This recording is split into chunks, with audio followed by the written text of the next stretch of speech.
Hello friends, welcome to Jeevanya's kitchen. Friends, இன்றைக்கி நம்ம ரொம்ப டேஸ்டியான முறையில் ஒரு வெரைட்டி ரைஸ் எப்படி செய்கிறதுன்னு பார்க்க போகிறோங்க.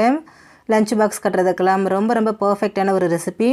சைடிஷ் கூட தேவையில்லைங்க, அப்படியே சாப்பிட்லாம். அந்தளவுக்கு ரொம்ப டேஸ்டியாக இருக்கும். இது எப்படி செய்கிறதுங்கிறத பார்க்குறதுக்கு முன்னாடி நம்ம சேனல் ஜீவன்யாஸ் கிச்சனை மறக்காமல் சப்ஸ்கிரைப் பண்ணி பக்கத்தில் இருக்க பெல் சிம்பிளையும் கிளிக் பண்ணிக்கோங்க. இதுக்கு ஃபஸ்ட்டு அரிசி ஊற போட்டுடலாம். நான் இன்றைக்கி 250 ml கப்பால் 1.5 கப் அளவுக்கு பாஸ்மதி அரிசி எடுத்துருக்குறேங்க. இப்போ இதில் தேவையான அளவு தண்ணி சேர்த்துடலாம். சேர்த்துட்டு இதில் கொஞ்சம் கூட அழுக்கு தூசு இல்லாமல் ஒரு 2-3 தடவை கையால் நல்லா பிசைஞ்சு விட்டு இந்த மாதிரி கழுவி எடுத்துருங்க. திரும்பவும் இதில் தண்ணி சேர்த்துட்டு ஒரு 20 நிமிஷம் அப்படியே வச்சுடுங்க. அரிசி நல்லா ஊறட்டும். இப்போ இதுக்கு ஒரு மசாலா ரெடி பண்ண போகிறோம். அதுக்கு ஸ்டவ்வில் ஒரு பேன் வச்சுட்டு அதில் 1 டீஸ்பூன் எண்ணெய் சேர்த்துக்கோங்க. எண்ணெய் சூடானதும் இதில் 1 டீஸ்பூன் உளுத்தம்பருப்பு சேர்த்துக்கோங்க. சேர்த்துட்டு இது நல்லா வாசனை வர அளவுக்கு வறுத்து விடுங்க. பாருங்கள், உளுத்தம்பருப்பு நல்லா வறுபட்டு வாசனை வர ஆரம்பிச்சிருச்சு. இப்போ இது கூட ஒரு 3 பல் பூண்டு சேர்த்துக்கிறேன். இது பெருசாக இருக்கிறதுனால 3 சேர்த்துருக்குறேங்க. சின்னதாக இருந்தால் ஒரு 5 பூண்டு சேர்த்துக்கங்க, சரியாக இருக்கும். கூடவே 1 இன்ச் அளவுக்கு கட் பண்ணின இஞ்சி, ஒரு 3 பச்சை மிளகாவை 2 கட் பண்ணி சேர்த்துக்கிறேன். அடுத்ததாக இதில் ஒரு சின்ன நெல்லிக்காய் சைஸ் புளியும் சேர்த்துக்கிறேன்.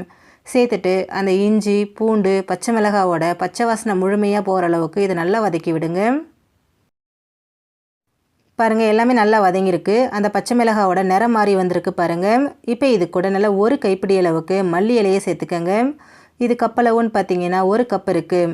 சேர்த்துட்டு அந்த இலை சுருண்டு வர அளவுக்கு மட்டும் இதை கலந்து கொடுங்க. ரொம்ப நேரத்துக்கெலாம் வதக்கணும் அப்படிங்கிற அவசியம் இல்லை. பாருங்கள், நம்ம சேர்த்த மல்லி இலை நல்லா சுருண்டு வந்திருக்கு.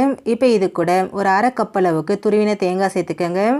சேர்த்துட்டு அந்த தேங்காயில் இருக்கக்கூடிய ஈரப்பதம் போகிற அளவுக்கு இதை திரும்பவும் நல்லா கலந்து கொடுங்க. ரொம்ப செவக்க வேண்டாம். பாருங்கள், அந்த தேங்காயில் இருக்கக்கூடிய ஈரப்பதம் போயிடுச்சு, நிறம் மாறலை. இப்போ ஸ்டவ் ஆஃப் பண்ணிவிட்டு இதை ஆற விட்டுருங்க. இது முழுமையாக ஆறுனதுக்கு அப்புறமா இதை அப்படியே ஒரு மிக்சர் ஜாருக்கு சேர்த்துக்கங்க. கூடவே தேவையான அளவு தண்ணி சேர்த்துக்கங்க. நான் 1/2 கப் அளவுக்கு தண்ணி சேர்த்துட்டு நல்லா நைஸாக ஃபைன் பேஸ்ட்டாக அரைச்சி எடுத்துக்கிறேன். பாருங்கள், நல்லா ஸ்மூத்தாக இருக்குது. இப்போ இது அப்படியே இருக்கட்டும். இப்போ சாதம் தாளிக்க ஸ்டவ்வில் ஒரு குக்கர் வச்சுட்டு அதில் 2 டேபிள் ஸ்பூன் எண்ணெய், 1 டேபிள் ஸ்பூன் நெய் சேர்த்துக்கங்க. நெய் உருகினதும் இதில் 2 டேபிள் ஸ்பூன் வேர்க்கடலை சேர்த்துக்கங்க. கூடவே ஒரு 10-12 உடைச்ச முந்திரி பருப்பு, 1 டீஸ்பூன் கடலைப்பருப்பு, 1 டீஸ்பூன் உளுத்தம்பருப்பு சேர்த்துக்கங்க. சேர்த்துட்டு இது எல்லாத்தையும் நல்லா செவக்கிற அளவுக்கு வறுத்து விடுங்க. பாருங்கள், எல்லாமே ஒன்று போல் வறுபட்டு நல்லா செவந்து வந்திருக்கு. இப்போ இது கூட 1 டீஸ்பூன் அளவுக்கு சோம்பு சேர்த்துக்கங்க. கூடவே 1 வெங்காயம் நீல வாக்கில் கட் பண்ணினது, கொஞ்சமாக கருவேப்பிலையும் சேர்த்துக்கங்க. சேர்த்துட்டு அந்த வெங்காயத்தோட பச்சை வாசனை முழுமையாக போயிட்டு நல்லா சாஃப்டாகிற அளவுக்கு இதை நல்லா வதக்கி விடுங்க. பாருங்கள், வெங்காயம் நல்லா சாஃப்டாக வதங்கி வந்திருக்கு இல்லையா? இந்த அளவுக்கு வதங்கினதுக்கப்புறமா இது கூட 1/4 டீஸ்பூன் மஞ்சள் தூள், 1/2 டீஸ்பூன் அளவுக்கு தனி மிளகாய் தூள், 1/2 டீஸ்பூன் மல்லித்தூள், 1/2 டீஸ்பூன் கரம் மசாலா சேர்த்துக்கங்க. கூடவே நம்ம அரைச்சி வச்சுருக்கக்கூடிய மசாலா விழுதையும் சேர்த்துக்கங்க. சேர்த்துட்டு ஒரு 2 நிமிஷத்துக்கு இதை நல்லா கலந்து கொடுங்க. அந்த மசாலாவோட பச்சை வாசனை முழுமையாக போயிட்டு நல்லா வெந்து வரணுங்க. அந்தளவுக்கு இதை நல்லா கலந்து விடுங்க. பாருங்கள், மசாலா நல்லா வெந்து அந்த நிறம் மாறி வந்திருக்கு. பார்க்கும்போதே நல்லா தெரியுது பாருங்கள். இப்போ இதில் தண்ணி சேர்த்துக்கலாம். நான் இன்றைக்கி 1.5 கப் அளவுக்கு பாசுமதி அரிசி எடுத்திருக்கேன். அதுக்கு 2.25 கப் அளவுக்கு தண்ணி சேர்த்துக்கிறேன். 1 கப் அரிசிக்கு 1.5 கப் அளவுக்கு தண்ணிங்க. கூடவே தேவையான அளவு உப்பு, நான் 1.5 டீஸ்பூன் அளவுக்கு உப்பு சேர்த்துக்கிறேன். சேர்த்துட்டு இது எல்லாத்தையும் நல்லா ஒரு தடவை கலந்து விட்டுருங்க. இந்த ஸ்டேஜில் உப்பு காரம் செக் பண்ணிவிட்டு உங்களுக்கு தேவைப்பட்டுச்சுன்னா கொஞ்சமாக சேர்த்துக்கோங்க. இப்போ இது நல்லா கொதிச்சு வரட்டும்.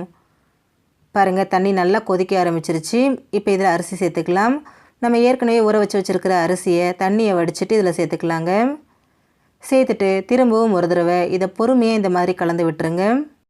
நல்லா கலந்ததுக்கப்புறமா குக்கரை மூடி போட்டுருங்க. மூடி போட்டுட்டு ஒரு 2 விசில் விட்டு எடுத்துக்கோங்க. சாதம் நல்லா வெந்து வரட்டும். பாருங்கள், 2 விசில் ப்ரெஷர் ஃபுல்லாக தானாக ரிலீஸ் ஆனதுக்கப்புறமா இதை ஓப்பன் பண்ணிக்கோங்க.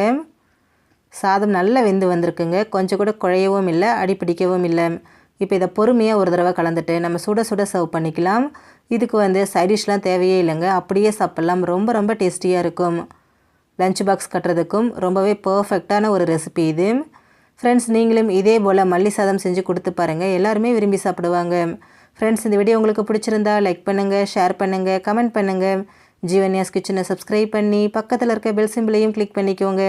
அப்போ தான் நான் போடுற வீடியோஸோட நோட்டிஃபிகேஷன்ஸ் உடனுக்குடனே உங்களுக்கு வரும். தேங்க்யூ.